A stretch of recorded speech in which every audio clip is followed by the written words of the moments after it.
One thing. Why is it so important to focus on one thing? JFK. Why was it so important to focus on putting man on the moon within a decade? You've got NASA with 400,000 employees and contractors.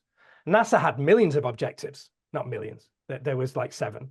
But it was education and it was science and it was, putting man on the moon was only one of the smaller things of the things they wanted to do.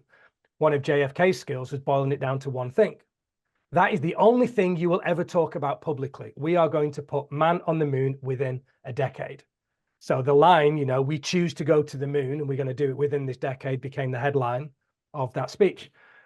Martin Luther King's I Have a Dream speech. We could talk all day long about how he improv those lines, but that became the headline when somebody was like, doctor, tell him about the dream that you had.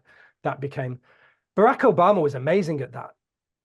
What they're doing is they're using a political device that's sometimes called 10 words.